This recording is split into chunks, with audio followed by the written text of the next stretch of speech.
नमस्कार दोस्तों। आज की इस बातचीत की शुरुआत मैं आपसे एक बेहद सच्चे और दिल के करीब सवाल से करना चाहता हूं। क्या कभी ऐसा हुआ है कि सुबह उठते ही तकिए पर बिखरे कुछ बाल दिखे हों और अचानक मन में एक अनकही चिंता जाग उठी हो? नहाते समय जब शावर ड्रेन में फंसे बाल नजर आए हों तो दिल में हल्की सी घबराहट हुई हो, या फिर तेल लगाते हुए जब उंगलियां स्कैल्प पर घूमी और उम्मीद से ज्यादा बाल हाथ में आ गए हों तो भीतर कहीं आत्मविश्वास थोड़ा सा डगमगा गया हो। हम अक्सर इसे सामान्य कहकर टाल देते हैं, अरे बाल तो झड़ते ही हैं।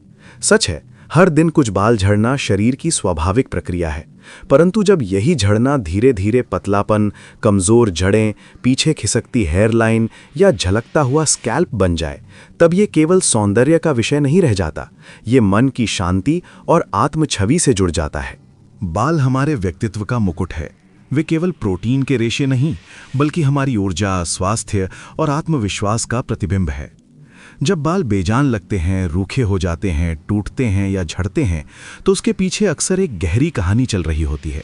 एक ऐसी कहानी जो सिर की त्वचा से कहीं अधिक भीतर हमारे शरीर के संतुलन, पाचन, रक्त संचार और मानसिक अवस्था से जुड़ी होती है। आधुनिक जीवन शैली ने अनजाने में बालों के शत्रु बढ़ा दिए हैं। प्रदूषण से भरी हवा, केमिकल युक्त शैम्पू और स्टाइलिंग प्रोडक्ट्स, अत्यधिक हीट, तनाव से भरा दिन, अनियमित नींद, पोषणहीन भोजन और सिर को कसकर जकड़ने वाले हेलमेट या कैप्स, ये सभी कारक मिलकर बालों की जड़ों पर सूक्ष्म परंतु निरंतर दबाव डालते हैं। पर यहाँ एक अत्यंत महत्वपूर्ण सत्य समझना जरूरी है। बालों की असली कहानी बाहर नहीं, अंदर से शुरू होती है। यदि शरीर के भीतर पोषण का प्रवाह बाधित है, यदि पाचन अग्नि मंद है, यदि रक्त में आवश्यक तत्वों की कमी है या यदि मन निरंतर तनाव में है, तो कोई भी बाहरी उपचार स्थायी चमत्कार नहीं दिखा सकता। यही वो दृष्टि है जिसे आयुर्वेद सदियों से समझाता आया है कि सुंदर, घने और मजबूत बाल एक स्वस्थ आंतरिक व्यवस्था का स्वाभाविक परिणाम है। इसीलिए आज की ये चर्चा केवल हेयर टिप्स नहीं है, बल्कि एक संपूर्ण आयुर्वेदिक दृष्टिकोण है जो बालों को जड़ से समझने और संवारने का मार्ग दिखाता है। ये दृष्टिकोण 4 शक्तिशाली स्तंभों पर आधारित है। पहला स्तंभ है बाहरी पोषण, ऐसे प्राकृतिक हेयर पैक्स जो स्कैल्प और बालों को सीधे पोषित करते हैं, बिना किसी विषैले प्रभाव के। दूसरा स्तंभ है चिकित्सीय तेल मालिश, एक ऐसा स्पर्श जो न केवल जड़ों को शक्ति देता है, बल्कि मस्तिष्क को शांति और रक्त संचार को गति प्रदान करता है। तीसरा स्तंभ है आंतरिक शुद्धि और पोषण, क्योंकि बालों का वास्तविक निर्माण भीतर से होता है, रक्त और धातुओं की गुणवत्ता से होता है। और चौथा स्तंभ है रक्त संचार सक्रियण, योग और आसनों के माध्यम से, जिससे प्राण और पोषण का प्रवाह सिर तक सहजता से पहुंचे। जब ये चारों स्तंभ एक साथ जीवन का हिस्सा बनते हैं, तब बालों की देखभाल एक अस्थायी उपाय नहीं, बल्कि एक संतुलित जीवन शैली बन जाती है। तब हम समस्या से लड़ते नहीं, उसे समझते हैं। हम केवल लक्षणों को दबाते नहीं, जड़ को पोषित करते हैं। और सबसे सुंदर परिवर्तन यही होता है कि धीरे धीरे आईने में दिखने वाला चेहरा ही नहीं, भीतर का आत्मविश्वास भी बदलने लगता है। यदि आपने इस समग्र दृष्टिकोण को धैर्य और निरंतरता के साथ अपनाया तो बालों की समस्या आपको डराएगी नहीं। आप जान जाएंगे कि किस प्रकार शरीर के संकेतों को पढ़ना है, किस प्रकार प्रकृति के साथ तालमेल बैठाना है और किस प्रकार जड़ों को वो शक्ति देनी है जिसकी उन्हें वास्तव में आवश्यकता है। आज की ये यात्रा ज्ञान की है, संतुलन की है और उस विश्वास की है कि जब हम शरीर को सही पोषण, सही स्पर्श और सही लय देते हैं तो प्रकृति स्वयं हमारे पक्ष में काम करने लगती है। आयुर्वेदिक दर्शन में बालों को देखने का दृष्टिकोण अत्यंत गहरा और समग्र है। आयुर्वेद कहता है बाल अस्थि धातु का मल है। पहली बार सुनने पर यह वाक्य थोड़ा अजीब लग सकता है, पर इसके भीतर शरीर विज्ञान की एक सूक्ष्म समझ छिपी है। सरल शब्दों में समझें तो आयुर्वेद के अनुसार हमारा शरीर 7 धातुओं से निर्मित और पोषित होता है: रस, रक्त, मांस, मेद, अस्थि, मज्जा और शुक्र। ये धातुएं कोई स्थिर परतें नहीं, बल्कि एक निरंतर चलने वाली पोषण श्रृंखला है। जो हम खाते हैं वो सबसे पहले रस धातु बनता है, फिर क्रमशः रक्त, मांस, मेद, अस्थि, मज्जा और अंत में शुक्र धातु का पोषण करता है। इस पूरी प्रक्रिया का आधार है अग्नि, यानी पाचन और रूपांतरण की शक्ति।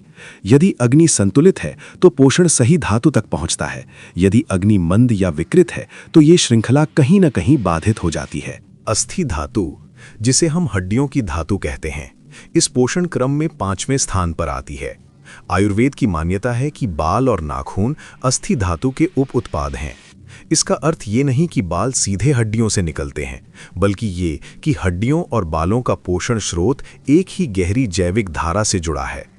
यदि शरीर में कैल्शियम, मिनरल्स और सूक्ष्म पोषक तत्वों का संतुलन बिगड़ता है, यदि अस्थि धातु का निर्माण या धारण शक्ति कमजोर होती है, तो उसके संकेत बालों में दिखाई देने लगते हैं, जैसे पतलापन, जड़ों की कमजोरी, बालों का आसानी से टूटना या गिरना।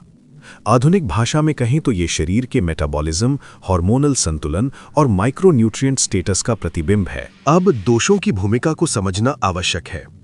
आयुर्वेद 3 मूलभूत दोषों, वात, पित्त और कफ के संतुलन पर आधारित है। ये दोष शरीर की सभी क्रियाओं को नियंत्रित करने वाले सिद्धांत हैं। वात गति, संचार और स्नायविक गतिविधियों का प्रतिनिधि है। जब वात बढ़ता है तो शरीर में शुष्कता, अस्थिरता और हल्कापन बढ़ जाता है। बालों में इसका परिणाम दिखता है, रूखे, बेजान, फ्रिजी, दो मुंहे और जल्दी टूटने वाले बाल।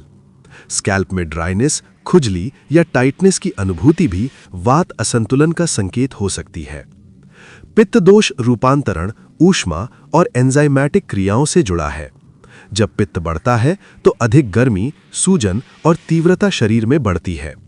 बालों में इसका प्रभाव अक्सर अधिक हेयर फॉल, समय से पहले सफेद होना, स्कैल्प की संवेदनशीलता या बाल्डिंग के रूप में दिखाई देता है। कफ दोष स्थिरता, स्नेह और संरचना का कारक है। कफ की अधिकता स्कैल्प में अत्यधिक तैलीयता, चिपचिपाहट, डैंड्रफ और भारी लटके हुए लाइफलेस बालों के रूप में प्रकट हो सकती है। यहीं आयुर्वेद एक महत्वपूर्ण संदेश देता है। बालों की समस्या केवल शैम्पू बदलने से नहीं सुलझती। यदि जड़ में असंतुलन है तो बाहरी बदलाव सीमित राहत ही देंगे। असली समाधान तब आता है जब हम शरीर के भीतर के संतुलन को पहचानते और सुधारते हैं। आयुर्वेद बालों को एक अलग इकाई नहीं मानता, बल्कि उन्हें पूरे शरीर के स्वास्थ्य का दर्पण मानता है। यदि पाचन ठीक नहीं, यदि नींद बाधित, यदि तनाव निरंतर, यदि रक्त और धातुओं का पोषण कमजोर, तो बालों का स्वास्थ्य भी प्रभावित होगा ही। इस दर्शन को एक सरल उपमा से समझें। जैसे खेत में बीज बोने से पहले मिट्टी को तैयार करना आवश्यक होता है, उसे पोषक बनाना, खरपतवार हटाना, जल संतुलन रखना, वैसे ही स्वस्थ बालों के लिए स्कैल्प और शरीर दोनों की तैयारी जरूरी है। केवल बीज बदल देने से फसल नहीं बदलती, केवल तेल या सीरम बदल देने से परिणाम स्थायी नहीं होते। जब मिट्टी उपजाऊ होती है तब बीज स्वयं फलता फूलता है।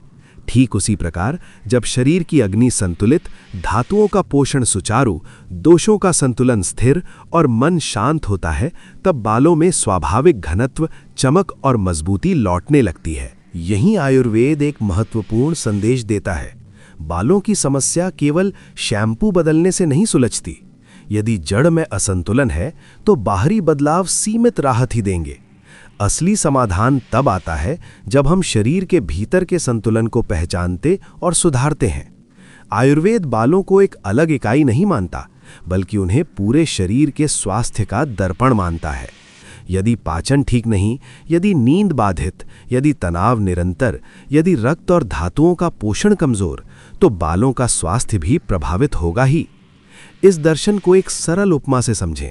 जैसे खेत में बीज बोने से पहले मिट्टी को तैयार करना आवश्यक होता है, उसे पोषक बनाना, खरपतवार हटाना, जल संतुलन रखना, वैसे ही स्वस्थ बालों के लिए स्कैल्प और शरीर दोनों की तैयारी जरूरी है।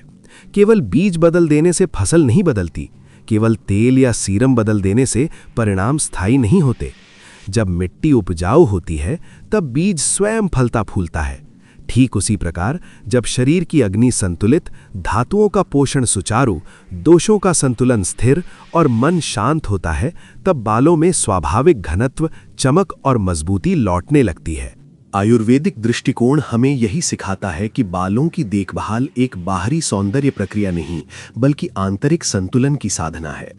जब हम इस सत्य को समझ लेते हैं तब उपचार का मार्ग स्पष्ट हो जाता है। ऐसा मार्ग जो केवल लक्षणों को नहीं बल्कि जड़ों को पोषित करता है, जो केवल दिखावट को नहीं बल्कि स्वास्थ्य की मूल धारा को संतुलित करता है। यही वो आधार है जिस पर आगे आने वाले उपाय टिके हुए हैं, जहां बाहरी पोषण, चिकित्सीय स्पर्श, आंतरिक शुद्धि और रक्त संचार सब एक साथ मिलकर बालों के वास्तविक पुनर्जीवन का कार्य करते हैं। पहला स्तंभ, एक्सटर्नल नरिशमेंट यानी बाहरी पोषण। आयुर्वेद के अनुसार बाल केवल मृत तंतु नहीं हैं, वे जीवित ऊर्जात्मक संरचनाएं हैं जिन्हें नियमित, सौम्य और संतुलित पोषण की आवश्यकता होती है।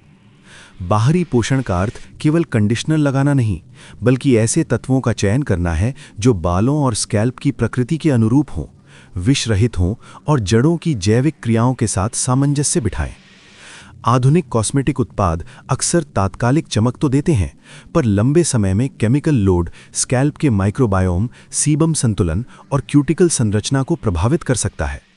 इसके विपरीत प्राकृतिक हेयर पैक्स बालों को स्निग्धता, नमी, सूक्ष्म पोषक तत्व और कोमल सुरक्षा प्रदान करते हैं। ये उपचार की तरह काम करते हैं, धीरे पर गहराई से। पैक 1, एवोकाडो प्लस केला, ड्राई और फ्रिजी हेयर के लिए। जब बाल रूखे, फ्रिजी, बेजान और जल्दी टूटने वाले हो जाते हैं तो आयुर्वेद इसे प्रायः वात दोष की वृद्धि से जोड़ता है। वात की प्रकृति शुष्क, चलायमान और हल्की होती है और यही गुण बालों में ड्राइनेस, रफ टेक्सचर और स्प्लिट एंड्स के रूप में दिखाई देते हैं।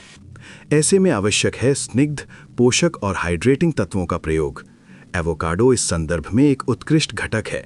ये स्निग्ध, मृदु और विटामिन ई, हेल्दी फैट्स तथा एंटीऑक्सीडेंट्स से समृद्ध होता है, जो बालों की शाफ्ट को पोषण देकर क्यूटिकल लेयर को स्मूथ बनाते हैं। केला पोटेशियम, नेचुरल शुगर और सौम्य नमी देने वाले तत्वों से भरपूर है, जो बालों में इलास्टिसिटी और स्लिप बढ़ाते हैं, जिससे टूट-फूट कम होती है। इस पैक की तैयारी भी एक छोटे से रिचुअल की तरह करें। एक पका हुआ केला और एक पका हुआ एवोकाडो लें। दोनों को कांटे या चम्मच से अच्छी तरह मैश करके एक स्मूथ क्रीमी पेस्ट तैयार करें। इसमें 1 चम्मच जैतून का तेल मिलाएं। जैतून तेल स्वयं में स्निग्ध, एंटीऑक्सीडेंट और कंडीशनिंग गुणों से युक्त है, जो मिश्रण को और अधिक पोषक बनाता है। इस पेस्ट को बालों की जड़ों से लेकर टिप्स तक समान रूप से लगाएं, विशेषकर उन हिस्सों पर जहां ड्राइनेस अधिक हो। लगभग 30-40 मिनट तक इसे लगा रहने दें ताकि पोषक तत्व बालों में समा सकें। इसके बाद गुनगुने पानी और हल्के सल्फेट फ्री शैम्पू से धो लें। नियमित रूप से हफ्ते में 1 बार इस पैक का प्रयोग करने से कुछ ही सप्ताहों में बालों की बनावट में स्पष्ट बदलाव दिखने लगता है। बाल अधिक मुलायम, स्मूथ, नियंत्रित और कम टूटने वाले अनुभव होते हैं। पैक 2, आंवला प्लस शिकाकाई प्लस नारियल तेल। यदि समस्या केवल ड्राइनेस तक सीमित न होकर हेयर फॉल, स्कैल्प की अस्थिरता, डैंड्रफ या धीमी ग्रोथ तक पहुंच जाए, तो आयुर्वेदिक दृष्टिकोण से ऐसा संयोजन उपयोगी होता है जो पित्त और कफ दोनों का संतुलन साध सके। आंवला इस उपचार का केंद्रीय तत्व है। आयुर्वेद में आंवला को शीतावीर्य, रसायन और केश्य माना गया है। ये विटामिन सी का अत्यंत समृद्ध स्रोत है, जो कोलाजन संश्लेषण, एंटीऑक्सीडेंट सुरक्षा और फॉलिकल स्ट्रेंथ में सहायक होता है। पित्त की अधिकता से होने वाले हेयर फॉल, स्कैल्प इरिटेशन और समय से पहले सफ़ेद होने की प्रवृत्ति को शांत करने में आंवला विशेष भूमिका निभाता है। शिकाकाई एक नेचुरल क्लेंजर है, जिसे शिरोविरेचन गुणों के कारण जाना जाता है।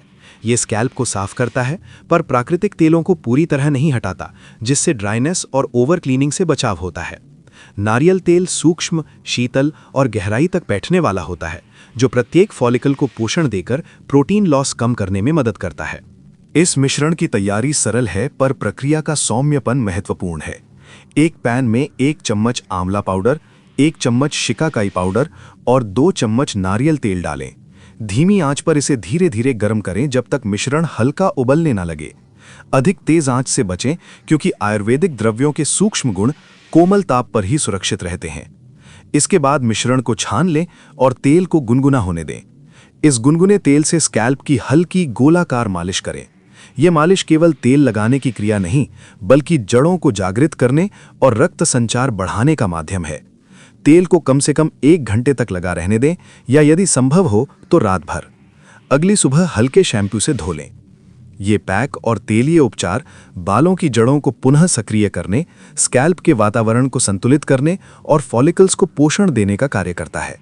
नियमित उपयोग से बालों की पकड़ मजबूत होती है, गिरावट की गति धीमी पड़ती है और धीरे धीरे बालों में स्वाभाविक घनत्व और चमक लौटने लगती है। यही है बाहरी पोषण का वास्तविक उद्देश्य, सिर्फ सुंदरता नहीं बल्कि जड़ों का पुनर्जीवन। दूसरा स्तंभ, थेराप्यूटिक ऑयलिंग, भृंगराज तेल। आयुर्वेद में तेल लगाना केवल सौंदर्य दिनचर्या का हिस्सा नहीं, बल्कि एक गहन चिकित्सीय प्रक्रिया है जिसे केश अभ्यंग कहा गया है। अभ्यंग का शाब्दिक अर्थ है स्नेहपूर्वक संतुलित स्पर्श के साथ पोषण देना। जब सही तेल, सही तापमान और सही विधि के साथ स्कैल्प पर लगाया जाता है तो ये न केवल बालों को बल्कि तंत्रिका तंत्र, रक्त संचार और मानसिक शांति को भी प्रभावित करता है। भृंगराज को शास्त्रों में केशों का राजा कहा गया है क्योंकि इसके गुण सीधे बालों की जड़ों, स्कैल्प की त्वचा और रोमकूपों पर कार्य करते हैं। ये त्रिदोष शमन है, अर्थात वात, पित्त और कफ तीनों के असंतुलन को संतुलित करने की क्षमता रखता है। इसकी प्रकृति फॉलिकल्स को पुनर्जीवित करने, स्कैल्प में सूक्ष्म रक्त प्रवाह को सुधारने और तनावजन्य हेयरफॉल को शांत करने में सहायक मानी जाती है। तेल लगाने की विधि उतनी ही महत्वपूर्ण है जितना स्वयं तेल। भृंगराज तेल को हल्का गुनगुना करना आवश्यक है क्योंकि गर्माहट तेल की सूक्ष्मता को बढ़ाती है और उसे त्वचा की गहराई तक पहुंचने में मदद करती है। उंगलियों के पोरों से स्कैल्प पर कोमल गोलाकार गति में मालिश करें। ये दबाव की नहीं, लयबद्ध स्नेह की क्रिया है जिससे स्कैल्प की जकड़न ढीली होती है, तंत्रिकाएं शिथिल होती हैं और रक्त संचार सक्रिय होता है। कम से कम 10 से 15 मिनट तक ये मालिश जारी रखें। इसके बाद तेल को न्यूनतम 30 मिनट तक लगा रहने दें ताकि औषधीय गुण जड़ों तक अपना प्रभाव पहुंचा सकें।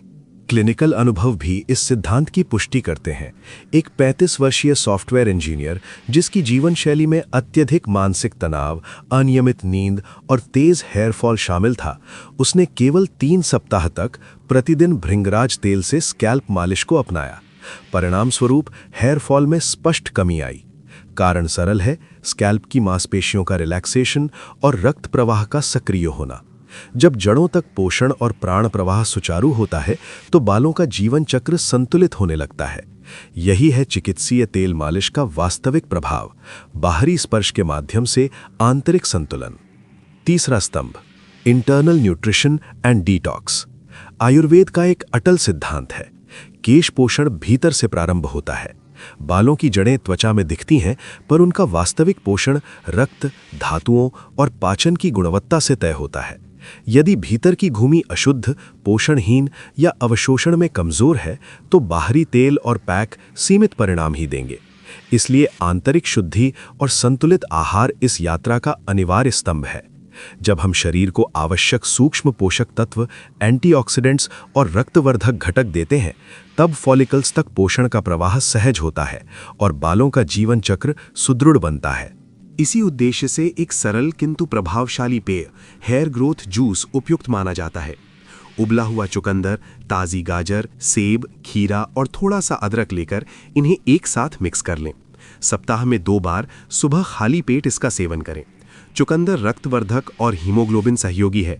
गाजर बीटा कैरोटीन के माध्यम से त्वचा और स्कैल्प के लिए सहायक, सेब एंटीऑक्सीडेंट से भरपूर, खीरा शीतल और हाइड्रेटिंग तथा अदरक पाचन दीपन का कार्य करता है। ये संयोजन शरीर को आयरन, विटामिन ए, प्राकृतिक एंटीऑक्सीडेंट्स और बेहतर रक्त गुणवत्ता प्रदान करता है, जो स्वस्थ, चमकदार और मजबूत बालों के मूल आधार हैं। आहार में कुछ तत्वों की नियमित उपस्थिति अत्यंत आवश्यक है। प्रोटीन, आयरन, ओमेगा 3, बायोटिन तथा विटामिन ए और ई। इनके लिए पालक, नट्स, बीज, कीवी, संतरा, फ्लैक्सीड और किनोआ जैसे प्राकृतिक स्रोतों को शामिल करें। और एक सच्चाई सदैव स्मरण रखें, यदि जंक फूड, अत्यधिक तला भुना और रासायनिक युक्त आहार जारी है तो तेल और पैक के श्रेष्ठ प्रयास भी अपेक्षित फल नहीं दे पाएंगे। भीतर की शुद्धि ही बाहर की आभा का वास्तविक कारण है। चौथा स्तंभ, योग और सर्कुलेशन। बालों की जड़ वास्तव में क्या चाहती है?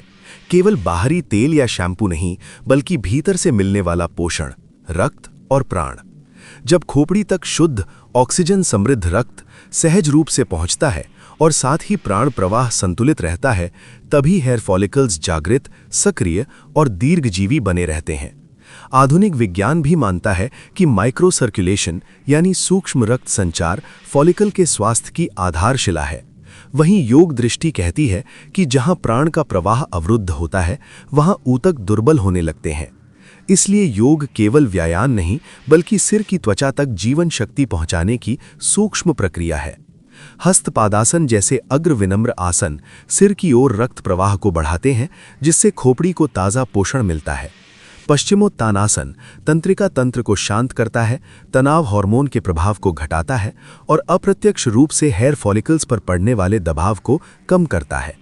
योग मुद्रा आंतरिक अंगों की मालिश के साथ साथ मन को स्थिर करती है, जिससे शरीर रिपेयर मोड में प्रवेश करता है। यही अवस्था कोशिकीय पुनर्निर्माण के लिए अनुकूल होती है। विपरीत करणी एक कोमल इन्वर्जन है जो थकान घटाते हुए सिर और चेहरे की ओर सहज रक्त संचार को प्रोत्साहित करती है।